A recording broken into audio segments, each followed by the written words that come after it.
The first thing I understood wasn't where I was, or what had happened to me, or even what day it was. The first thing I understood was that I couldn't breathe on my own. I didn't know that as a fact yet, not in the clean, logical way you understand a sentence, but as panic, pure, animal panic, rising in my chest like something trying to claw its way out, because my body kept reaching for air and finding only resistance, like the world had turned thick and rubbery around my lungs. My eyes opened to a ceiling I didn't recognize, washed out white with little speckles that looked like a cheap office building, except the light was softer, and there was a constant electronic hum, steady and patient, as if the room itself was alive and watching over me. I tried to swallow, and it felt like my throat belonged to someone else, dry and bruised, and then I tried to speak, because that's what you do when you're scared. You call out, you ask, you demand answers. But there was something in my mouth, something that didn't let me make sound, something that made my jaw ache and my tongue feel trapped. My hands moved, or tried to, and there was tension at my wrists, gentle but undeniable, like the world was holding me still because it didn't trust what I would do if I panicked. And then, in the middle of all that fear, in the middle of that loud, sterile, buzzing reality, my brain decided to hand me one clear thing. Not my daughter's face, not her laugh, not the way she used to fall asleep on my shoulder when she was little. A text message. For words I had fired off like a weapon because I was exhausted and angry and trying to end an argument. Fine, do what you want. Just picture that for a moment. Your body fighting for air, your mind barely awake, and the sharpest thing in your entire world is the last cruel sentence you left behind, hanging in the air like it might be the last thing your kid ever gets from you. Before all of that, before the machines and the straps and the blank ceiling, my life was a chain of small, urgent things that never ended, and I lived like the only way to survive was to keep moving faster than my own exhaustion could catch me. I was 36, a single parent, and I worked 2 jobs, not because I wanted to prove anything, not because I was chasing a dream, but because the math didn't work any other way, and rent didn't care if I was tired, and groceries didn't get cheaper because I'd had a hard week. My daughter was old enough to have opinions and sharp edges, old enough to understand the world a little, but not old enough to understand what it costs to keep one running, and I don't say that to blame her, because she was a kid, and kids aren't supposed to carry adult pressure, but the truth is that I was carrying it, and sometimes it spilled out of me anyway. Our days were logistics disguised as love. Wake up early, make sure she ate something, find the missing shoe, sign the form, check the grade portal, remind her to charge her phone, drop her off, rush to work, rush again, pick her up, shove dinner together, push homework over the finish line, wash a load of laundry that never seemed to reduce the pile, and then collapse in bed with my mind still running, already anxious about tomorrow. I loved her, and I thought that was obvious.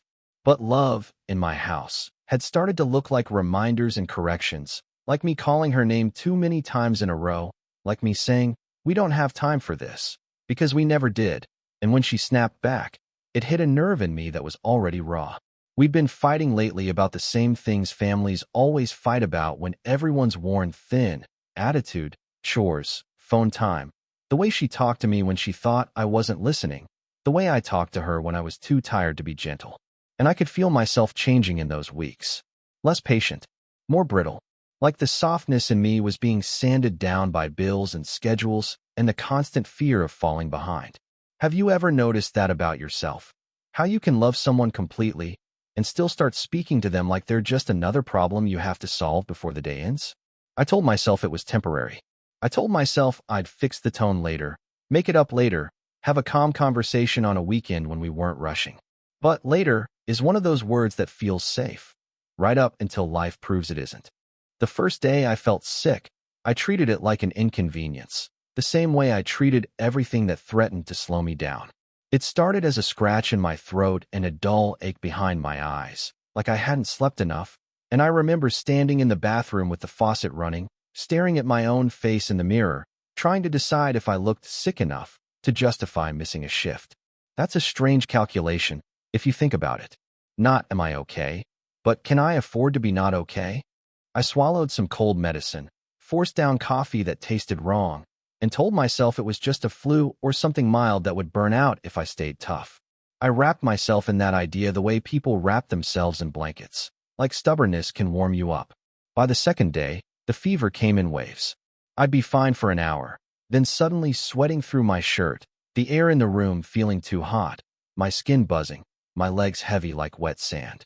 I kept going anyway, because my life didn't have a pause button, and I had this habit of believing that if I didn't acknowledge something, it couldn't really hurt me.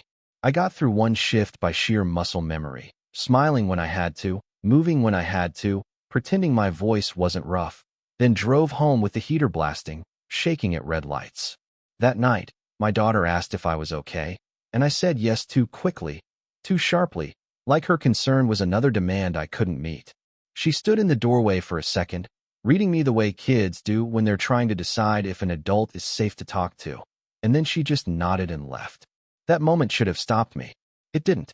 Over the next few days, my breathing changed, and it's hard to describe that without sounding dramatic, but it wasn't dramatic at first. It was subtle, like the air wasn't as satisfying as it used to be. I would take a breath and feel like it didn't reach the bottom of my lungs, like it stopped halfway. I started yawning a lot, not because I was tired, but because my body was trying to pull in more air than I was giving it. Walking from the car to the building made me slightly winded. Climbing stairs made my chest tighten. I noticed myself pausing with my hand on a railing, pretending I was checking my phone, when really I was waiting for my breath to come back. And the scariest part is that even then I still argued with my own fear. I told myself I was out of shape. I told myself it was dehydration. I told myself I was being dramatic. Then came the night I couldn't lie to myself as easily. I woke up sitting upright without remembering choosing that position, because lying flat made my chest feel heavier. The room was dark, and my daughter's door was closed, and I could hear the quiet hum of the fridge and the distant sound of cars, and I was counting my breaths without meaning to. In out and out. And in the middle of that, a thought hit me with a cold clarity I wasn't ready for. Something is wrong with my body. When I first felt that fear, it wasn't the worst part. The worst part was how quickly my mind jumped. Not to my job, not to bills, not to the 1,000 tasks I'd been juggling, but to the fragile, unfinished things between me and my kid, the sharp edges I'd left on our last conversations like splinters. Try to feel what I felt, even briefly. What would you think if you suddenly realized you might not have time left, and the last thing you gave the person you love most was irritation? The morning I collapsed, I still tried to negotiate with reality. I remember sitting on the edge of my bed, elbows on my knees, waiting for that familiar, okay, it's passing, feeling that usually comes after a bad night, and it didn't come. The air in my room felt thick, like breathing through fabric, and every inhale took effort I didn't want to admit I was spending. My phone buzzed with a reminder for work. I stared at it like it was an accusation. My daughter was in the kitchen, moving around with that quiet clatter kids make when they're trying to handle themselves without needing you. And part of me felt this weird relief that she seemed capable for once, because I didn't feel capable at all. I stood up, and the room tilted. Not a full spin, not movie-style dizziness, just a gentle, alarming shift, like my balance had been unplugged for a second. I grabbed the dresser, waited, and told myself I'd stood up too fast. That lie lasted about 10 seconds. I walked to the bathroom and looked at myself again in the mirror, and what I saw scared me in a way my brain didn't want to name. My lips looked slightly off, paler than usual. My eyes looked too glassy. My face had this strained, tight look like I'd been running even though I hadn't moved. I turned on the faucet, splashed water, and when I leaned forward, my chest squeezed in a way that made me freeze. It wasn't pain exactly. It was pressure. It was the sense that my lungs were refusing to expand all the way, like they were stiffening from the inside. I stood there, hands gripping the sink, listening to the water run, and I realized something else. I had started breathing faster without noticing. Shorter breaths, higher in my chest, like my body was quietly panicking while my mind tried to stay professional about it. I went back into the hallway and called my daughter's name, intending to say something casual like, "Hey, I'm not feeling great. Just give me a minute." But what came out was weaker than I expected, thinner, and it made her look up immediately. She came into view, and I saw her eyes flick down to my face, then back up, like she was scanning for clues the way she had been doing lately with my moods. Except this time it wasn't about attitude or rules.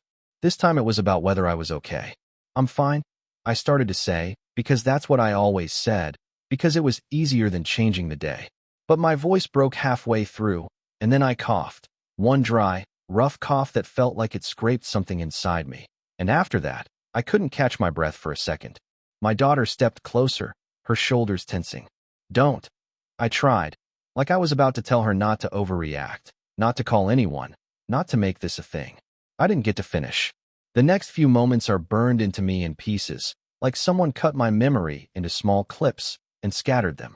My hand reaching for the wall, my vision narrowing at the edges like a camera closing its lens.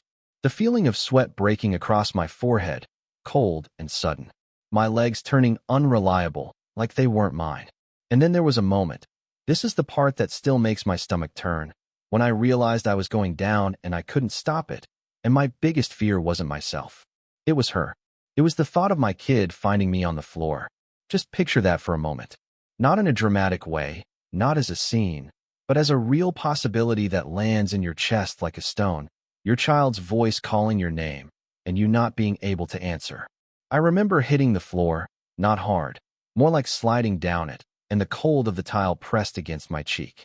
I remember trying to pull air in and feeling like the air wasn't doing anything, like it was entering and leaving without actually helping.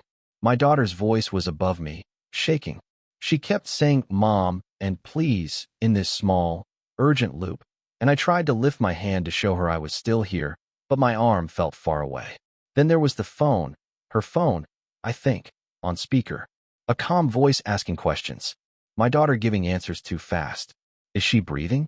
I don't know. She is, but it's weird. She's like she can't. Is she awake? Yes, she's awake. She's looking at me. And I was, but it felt like I was watching from behind glass. The room faded in and out. Sounds stretched. The edges of things blurred. I could hear my own breathing, and it sounded wrong, thin, fast, what in a way that scared me, even through the haze. Then the door opened, and my world filled with new sounds. Boots, quick steps, a bag unzipping, Velcro ripping, someone saying my name with a steady, practiced tone like they were building a bridge for me to hold on to. Hey, stay with me. Can you look at me? A cold clip on my finger, a mask pressed to my face. Oxygen hitting my mouth and nose like a harsh wind, and for a split second, I felt relief, until I realized relief wasn't coming the way it should. Because even with help, my body was still struggling. One of the EMTs spoke to my daughter, and I couldn't catch all the words, but I caught the shape of them. Reassurance, instructions, calm. And then I caught something else, a number, said quietly, followed by a tone shift. I didn't know what the number meant at the time, but I know now that my oxygen saturation was dangerously low, low enough that my organs were starting to starve, low enough that my body was running out of options. They lifted me onto a stretcher, and the movement made the room tilt again. I tried to turn my head toward my daughter, and I saw her standing there in the doorway, arms wrapped around herself like she was holding her own body together, her face pale and frightened and trying so hard not to fall apart. I wanted to tell her it was okay. I wanted to tell her I was sorry. I wanted to tell her I loved her, clearly, plainly, without conditions or frustration. But my mouth couldn't form it. My chest wouldn't allow it. And as they rolled me out, the last thing I saw before my vision dimmed again was my daughter's hand reaching forward like she wanted to grab the stretcher and pull me back home, like she thought love alone could keep me from leaving. Have you ever had a moment where your life suddenly stops being later? Where it becomes right now?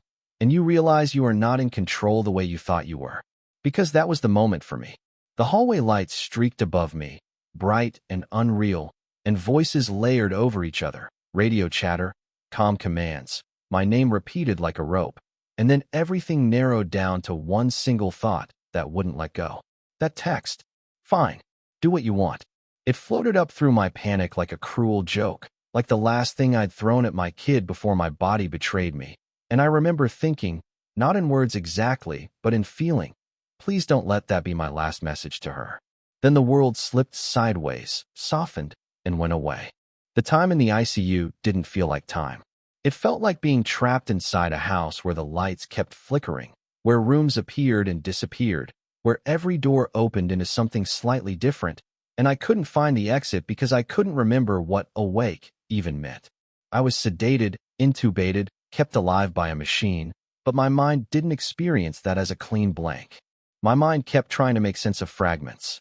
I drifted through heavy, looping dreams that weren't magical or meaningful, just stubborn and repetitive, like a brain running old programs while the rest of me fought to survive. Sometimes I was back at work, trying to finish a task with trembling hands, and no one noticed I was struggling. Sometimes I was in my kitchen, reaching for a cup that kept sliding away from me, like my own home had turned unfamiliar. And threaded through everything, through the shifting scenes, through the muffled voices, through the strange sensation of being present but not in control, was sound. The steady beep of monitors, sometimes slow and calm, sometimes faster, as if my body was arguing with the medication. The soft squeak of shoes on a polished floor, passing by, pausing, passing again. The gentle rhythm of something mechanical, pushing air into me, pulling away, pushing again, like the room itself was breathing for me. In the fog, I couldn't always tell what was real and what wasn't. But there were moments when something pierced through with sharp clarity. A nurse saying my name. Not loudly, not urgently, just steadily, like she was anchoring me. Like she knew that somewhere inside my body there was a scared person trying to surface. I couldn't open my eyes in those moments, but I could feel the warmth of a hand on my arm, the pressure of someone adjusting a blanket, the cool swipe of something cleaning my skin. I could hear a voice say, "You're okay." And even though I didn't fully understand what okay meant anymore, I clung to the tone. And then there was the worst loop of all. That text message. "Fine. Do what you want." It replayed over and over, not like I was reading it, but like I was living inside the feeling behind it. My irritation, my exhaustion, the quick cruelty of wanting the argument to end more than I wanted to understand my kid. In that inner space, I couldn't distract myself with chores or work or the idea that we'd talk later. There was no later in there. There was only what had already happened, repeating. It started to haunt me in a specific way. My brain began treating it like a final statement, like a last will, like the last note a person leaves behind. And the guilt didn't come with fireworks. It came quietly, like pressure, because I pictured my daughter at home, holding her phone, staring at that message. I pictured her replaying our fight in her head the way kids do, wondering if she was the reason something bad happened, wondering if she should have been nicer, wondering if she should have hugged me before going to her room, wondering if she should have answered the text differently. Just picture that for a moment. Your kid doing math with grief, trying to solve what can't be solved, because kids think love works like rules. If I do the right thing, nothing terrible will happen. And the thought of that, the thought of her carrying that weight, hit me harder than the fear of dying. Have you ever realized, too late, that your words don't disappear when you send them? That they live in someone else? That they can become a little room a person gets trapped inside when they're scared? In the ICU fog, I couldn't move. I couldn't speak. I couldn't undo anything. All I could do was feel. And that forced clarity crept in. I saw my life the way it actually was, not the way I explained it to myself to keep going. I saw how often I'd been physically present but emotionally unavailable, how often I'd answered my daughter with my eyes on a bill or my mind on the next shift. I saw the way I'd confused providing with loving, as if love was a roof and food and clean clothes, and the softer parts could wait. I saw myself snapping at her over tiny things because the rest of my stress had nowhere else to go. I saw all the moments when she had tried to connect in a small way, a story from school, a joke, a question that wasn't really a question, and I had half listened, because I was tired, because I was busy, because I assumed there would be more days. Try to feel that kind of regret. Not dramatic regret, not movie regret, but the real kind. The kind that shows you 100 ordinary moments you treated like background noise, and then reminds you that ordinary moments are the whole thing. In that inner space, I also felt something else underneath the guilt. Fear. Not fear of pain, not fear of hospitals, but fear of leaving my daughter without the version of me she deserved. Because here's the truth I didn't want to admit before. I had been running my life like a survival drill, and I thought that was what made me strong.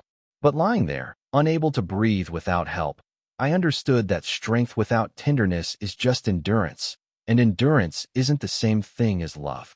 And I didn't want my daughter's memory of me, if this went wrong, to be a tired person who loved her in theory but spoke to her in sharp edges. The idea of that was unbearable. So even in the haze, even without control of my body, I started making promises the only way I could, quietly, internally, with the seriousness of someone who finally understood the stakes. If I wake up, I will fix this. Not with gifts, not with grand speeches, with words that are simple and clear and repeated often enough that she never has to guess. I love you. I'm sorry. I'm here. And I don't know how long I stayed in that in-between state, drifting through loops and voices and beeps, but I know the last thing I remember before true waking wasn't a dream. It was a sound. Crying. Soft, muffled, close by, like someone trying not to be heard. And even through sedation, even through that thick mental fog, my body reacted to it like it was the most important alarm in the world. Because I knew that sound. I knew it in my bones. It was my daughter. Coming back to consciousness wasn't like opening a door. It was like crawling up through heavy sand. I surfaced in inches, one small awareness at a time, sound before sight, discomfort before understanding, panic before memory. There was a steady hiss near my face, a pushing rhythm that didn't match my own, and my first instinct was to fight it, because my body thought something was wrong. My eyes cracked open and the world came in blurry and bright. Shapes without meaning, shadows moving around a bed. I tried to inhale and felt pressure in my throat, a hard, foreign presence that made my brain scream. My hands jerked, and I felt the restraint, soft but firm, holding my wrists down, and that made the panic spike so fast it almost stole whatever air I had. I thrashed in the only small ways I could, the way a trapped animal does, and I saw a nurse step into view immediately, calm like she'd been expecting exactly this. She leaned close, not in my face, but in my space, and her voice was steady, practiced, kind. Hey, you're in the ICU. You're safe. You have a breathing tube right now. Don't fight it. Look at me. I couldn't answer. I couldn't nod properly. All I could do was stare, and tears started leaking out of my eyes without permission, because my body understood the danger even if my mind still couldn't. The nurse's hand rested on my forearm, warm through the blanket, and she talked the way you talk to someone who's drowning without water. Your oxygen was very low. You got really sick. The ventilator is helping you breathe while your lungs recover. You're doing okay. Just stay with me. The word ventilator landed in my head like a metal object dropped into a sink. It made everything real. This wasn't a bad cold. This wasn't me being tired. This was my life, hanging on the work of a machine.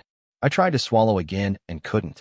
My mouth felt like cotton, my throat felt scraped raw, and I could taste something faint and sterile, like plastic and antiseptic. My chest felt sore, not sharp pain, more like I'd been coughing for 100 hours straight.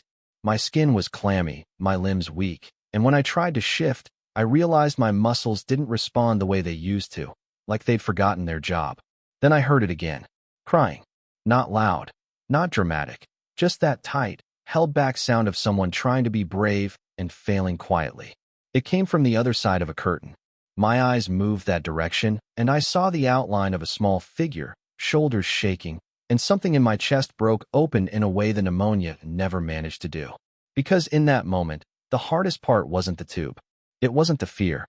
It was knowing my daughter was close enough to hear the machine breathing for me, close enough to see me like this, and she couldn't fix it.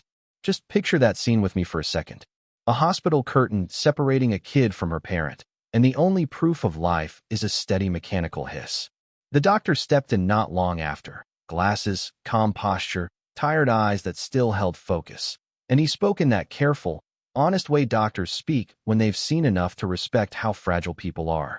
He explained that I'd come in with severe pneumonia and dangerously low oxygen levels, that my lungs had been struggling to do their job, that intubation and sedation had been necessary to keep me alive while they treated the infection and supported my breathing. He said days, like it was normal. You've been on the ventilator for a few days, he told me, and I couldn't wrap my mind around it. Days of my life gone, days my daughter had lived without hearing my voice. My daughter was allowed to come closer then, and when she stepped around the curtain, she looked smaller than my memory had been holding. Not because she had physically changed, but because I was seeing her with new eyes. Eyes that weren't rushing, eyes that weren't scanning for the next task. She had dark circles under her eyes, and her hair was pulled back in a messy way like she hadn't cared how it looked. Her face was trying so hard to stay composed, but her chin trembled anyway. She stood near the bed, careful, like she wasn't sure I was real.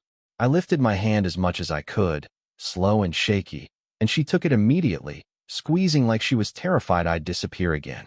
I wanted to tell her everything right then. I wanted to say I'm sorry, and I love you, and none of that fight matters, and you didn't do anything wrong, and I'm still here. But the tube stole my words. All I could do was look at her and let my tears do the talking. Her eyes filled, and she leaned her forehead against the side of the bed, still holding my hand, and I watched her shoulders shake with relief and fear all at once.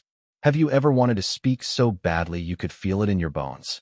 Have you ever realized that your voice, something you take for granted every day, is actually one of the most precious tools you have for love? Because lying there, mute, I understood something I'd never fully understood before. Love isn't just felt. It has to be said. Recovery didn't feel like a victory parade. It felt like learning how to live inside a body that didn't fully trust itself anymore. When they finally removed the breathing tube, the first breath I took on my own was shaky and thin, like my lungs were testing the idea of freedom. My throat burned, my voice came out as a raspy whisper, and even though it hurt, I cried from relief because it meant I could speak again. But the hospital didn't hand me my old life back.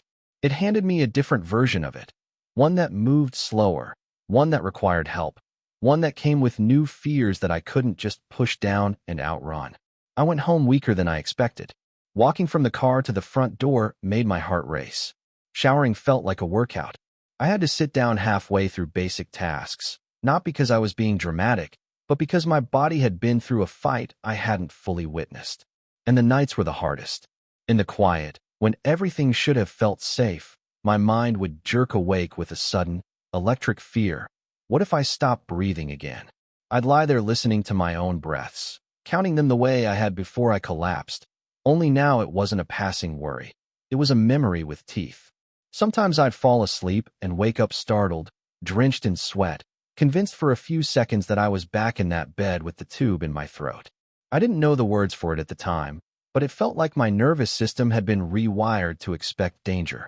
And then there were the bills, the paperwork, the follow-up appointments, the reality that surviving is expensive in more ways than money. But the biggest change wasn't medical. It was inside the house, in the spaces between me and my daughter. Because my daughter had changed too.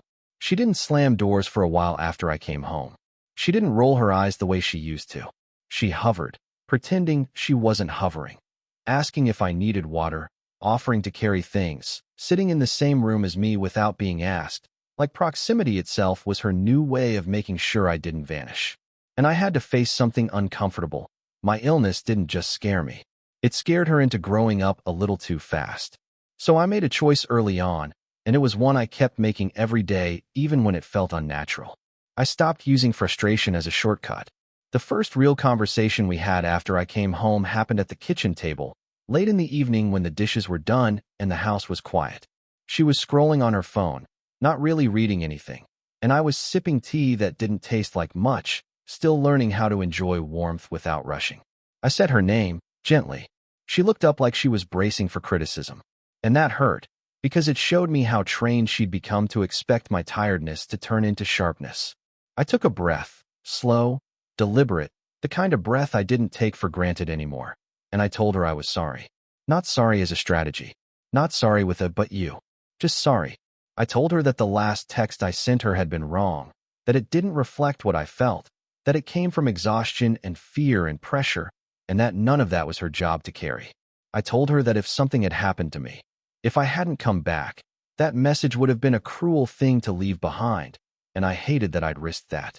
Her eyes filled instantly, and she tried to wipe them away like she was embarrassed, and that's when I realized she'd been holding tears for days.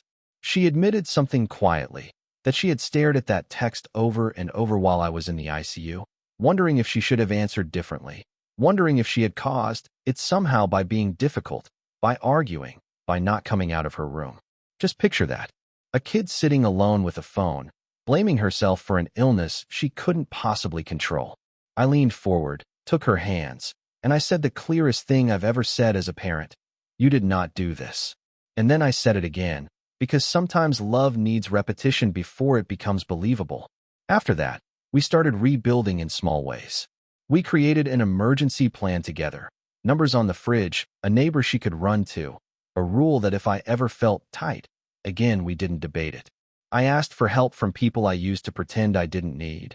Neighbors, a cousin, even a coworker who offered to pick up a shift swap.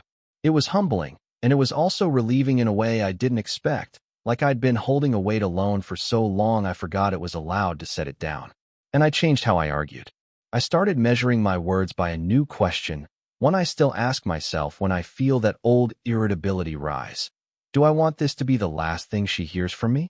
Have you ever caught yourself mid-sentence and realized you were about to pass your stress into someone you love? Have you ever wished you could rewind, not years, just 5 seconds? I can't rewind what I texted, but I can choose what I say now. So I began doing something that felt almost too simple to matter.